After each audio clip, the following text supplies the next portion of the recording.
Pernikahan di atas kertas.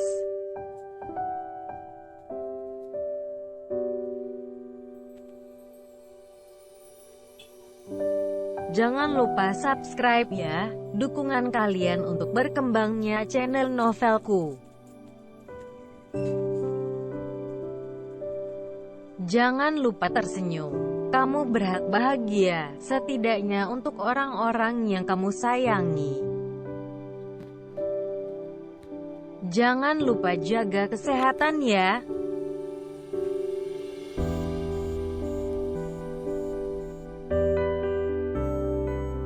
Jangan lupa subscribe ya, karena subscribe itu gratis selamanya.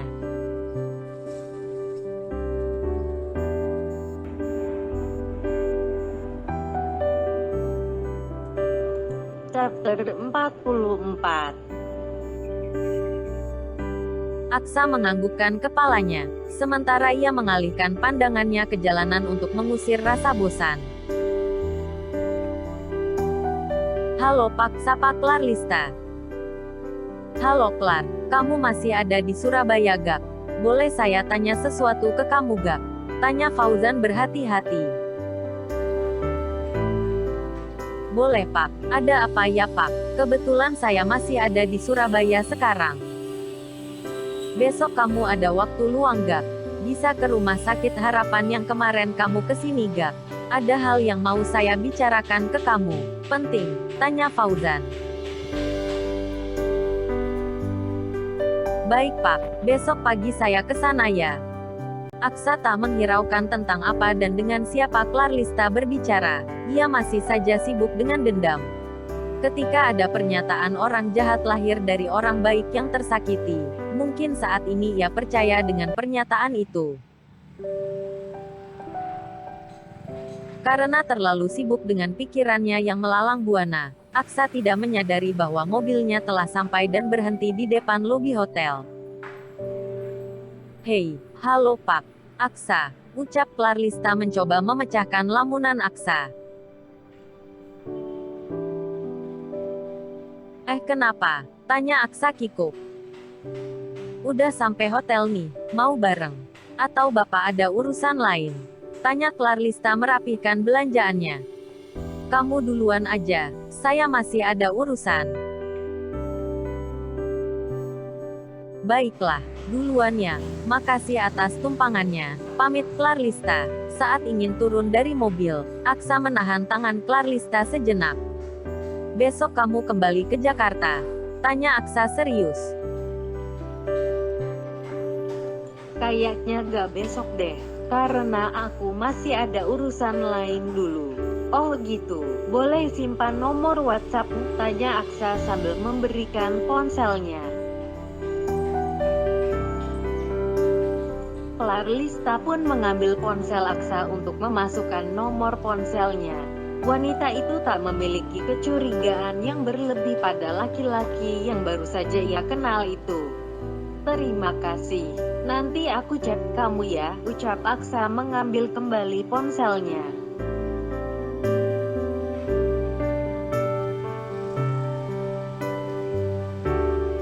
Suara seperangkat ventilator menggema ke seluruh sudut ruangan.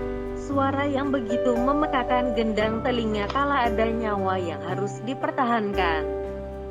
Senja memandangi sang sahabat sekaligus adik iparnya.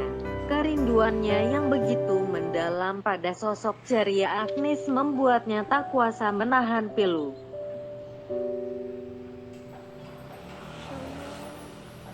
Sesekali ia tersenyum simpul saat mengenang tingkah jahil Agnes pada para dosennya dulu.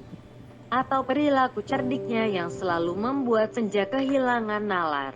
Tiba-tiba lamunan Senja dikejutkan oleh sosok otoriter itu. Sosok otoriter yang mendatangi dan langsung mencium kening sang adik yang tak berdaya.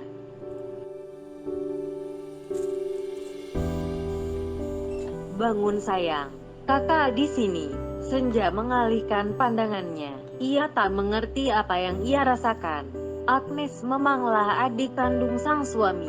Tapi saat sang suami mencium adiknya sendiri, Ada rasa yang tak biasa dalam diri Senja. Ya ampun, gak di sekolahin tuh bibir, main nyosor aja, seru Senja kesal.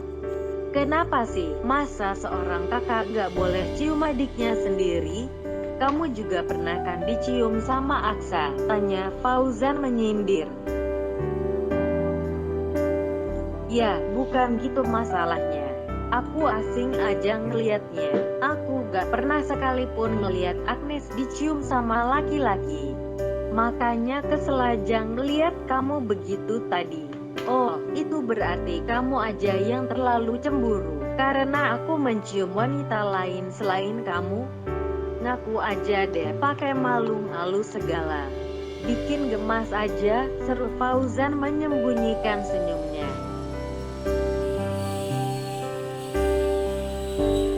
Senja terdiam karena ucapan sang suami yang cukup membuatnya tercengang. Bisa-bisanya laki-laki itu mengalihkan pembicaraan dengan topik lain yang sangat menguntungkan dirinya.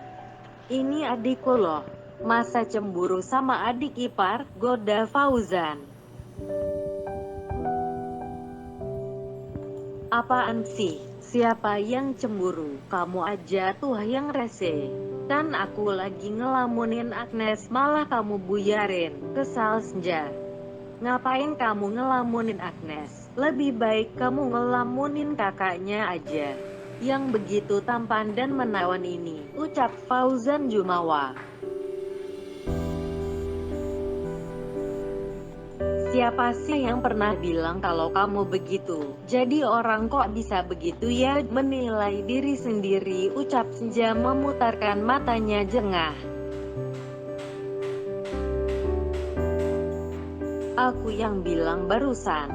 Lagi pula, logikanya kalau ada wanita ngeliatin seorang laki-laki sampai gak berkedip atau bahkan sampai berkata-kata dalam hati, itu artinya wanita itu secara gak langsung menganggap laki-laki itu tampan. Dirisik, ucap Senja menahan tawanya. Fauzan tersenyum simpul saat ia merasa berhasil menggoda sang istri.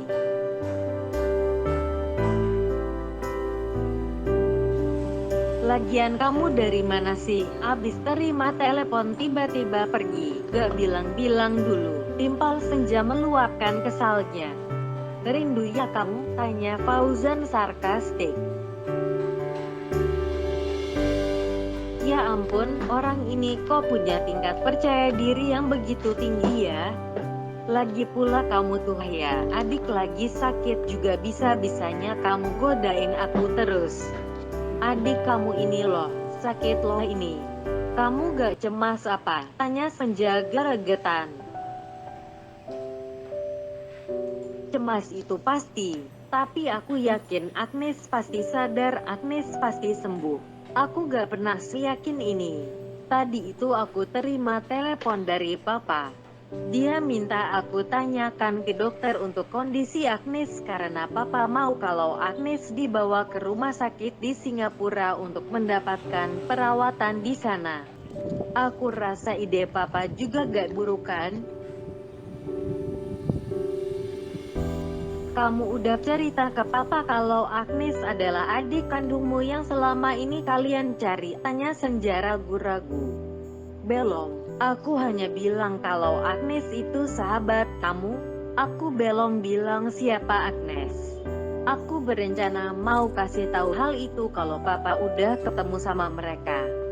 Bukan pada saat-saat seperti ini, jelas Fauzan. Tapi kamu gak kasihan apa sama papa? Kalau Agnes gak bisa bertahan, apa kamu tegang ngeliat papa kamu kehilangan anak perempuannya untuk yang kedua kalinya? Tanya Senja geram. Jangan berbicara seperti itu, Senja. Aku yakin seyakin-yakinnya kalau Agnes akan sembuh. Agnes pasti sembuh. Laki-laki itu menatap dalam wajah cantik sang adik penuh makna. Keyakinan akan keajaiban itu selalu ada bukan?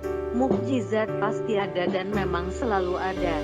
Terkadang candaan yang tidak pada tempatnya seringkali memunculkan perdebatan. Kalaupun dia gak bisa terselamatkan, kamu udah pasti tahu kan siapa yang harus bertanggung jawab.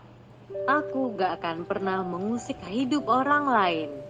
Jika orang itu tidak mengusik hidupku lebih dulu, seru Fauzan keluar dari ruangan. Fauzan melangkahkan kakinya dengan cepat keluar ruangan. Ia lebih memilih untuk menyingkirkan dirinya daripada harus berdebat dengan orang yang begitu ia cintai. Karena ia tahu, rasa cinta tak begitu berimbang dengan egonya.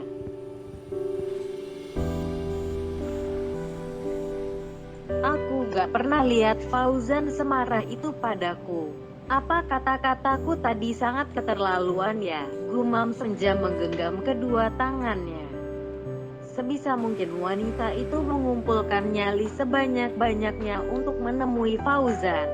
Setidaknya kata maaf harus ada, meskipun tidak cukup meredakan amarah yang membara.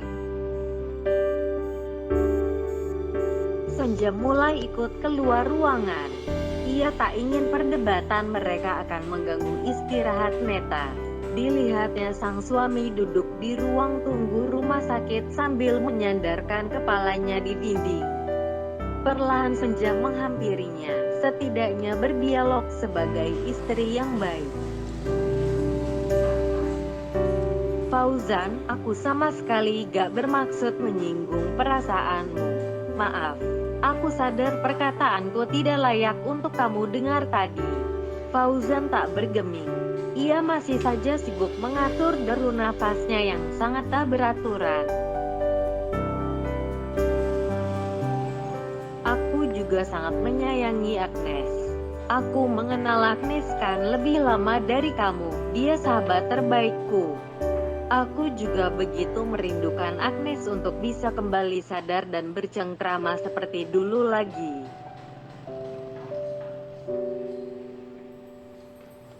Fauzan membuka matanya perlahan.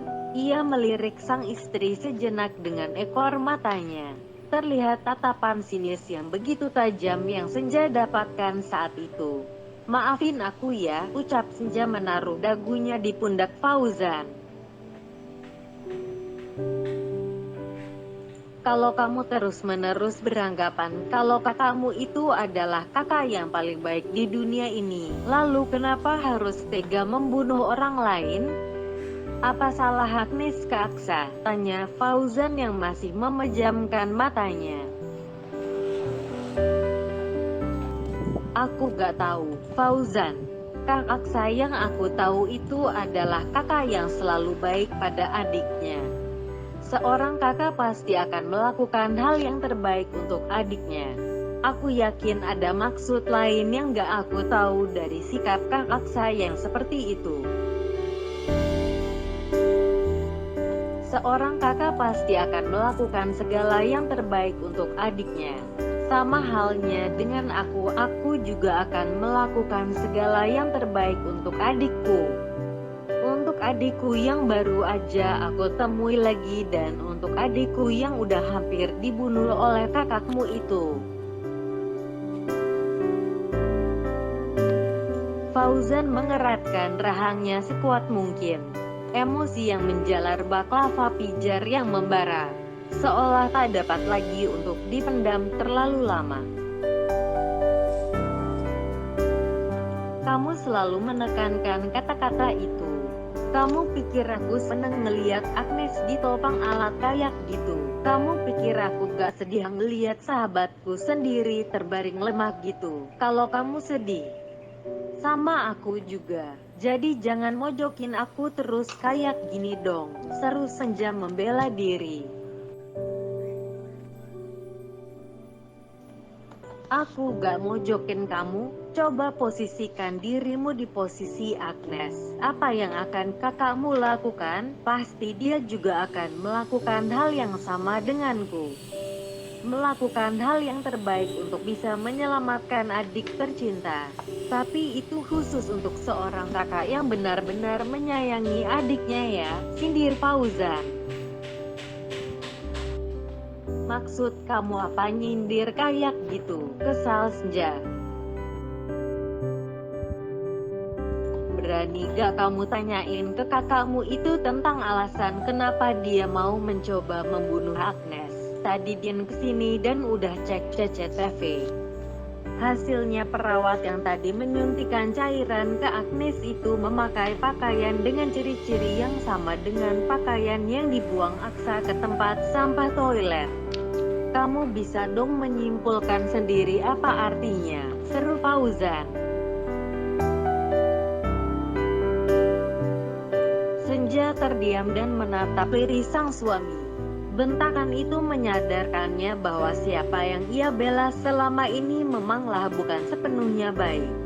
Kamu bentak aku dan semarah itu padaku? Mungkin rasanya gak akan sesakit ini kalau aku gak mencintaimu, Fauzan. Batin Senja menggenggam tangannya sendiri.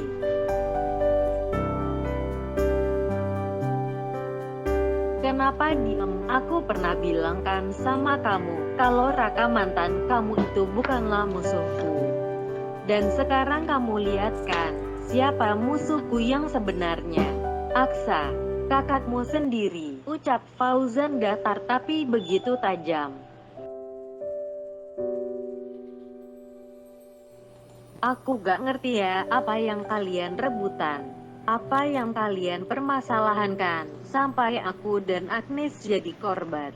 Bisa gak kalian tuh turunin ego kalian gitu? Seru Senja memohon.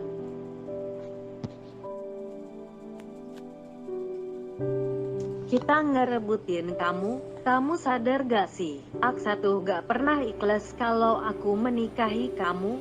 Bagi dia, aku sama aja mengambil kamu dari dia. Mungkin dia pikir, kamu akan aku doktrin untuk membenci dia. Padahal apa kenyataannya, gak kan? Justru dia yang memperburuk namanya sendiri dengan melakukan hal buruk kayak gini. Seru Fauzan mengeluarkan unek-uneknya.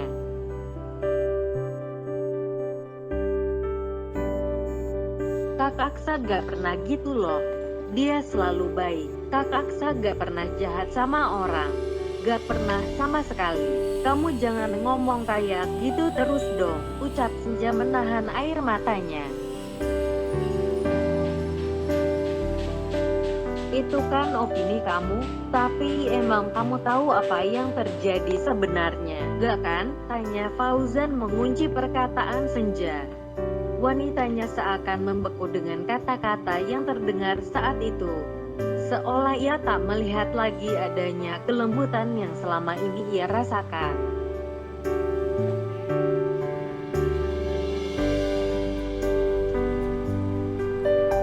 Kamu pernah ngertiin perasaanku gak sih? Pernah memposisikan perasaanmu seperti apa yang aku rasa gak sih? Gak pernah kan? Gak pernah lah pasti. Di umur pernikahan kita yang udah beberapa bulan, sampai detik ini pun yang kamu pikirkan pasti hanya kakakmu.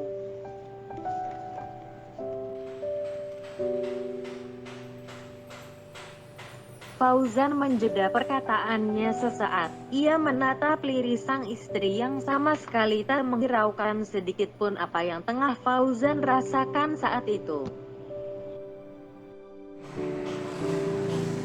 Sedangkan aku masih terdiam dengan bodoh. Bodoh karena telah mencintai orang yang sudah jelas tak membalas rasaku. Bodoh karena sama sekali tak bisa melepaskan rasa yang telah terlanjur terikat kencang di hatiku.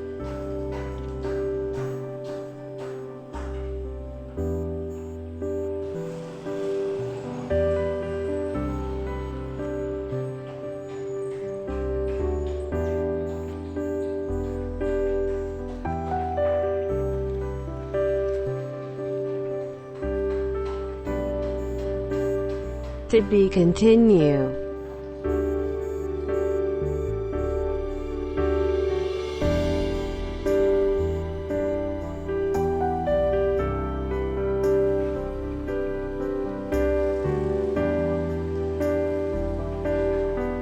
Jangan lupa subscribe dan follow Instagramku Yao.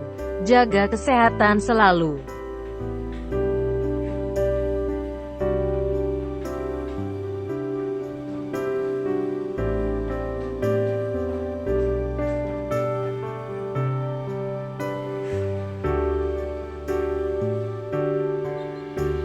Thanks for watching.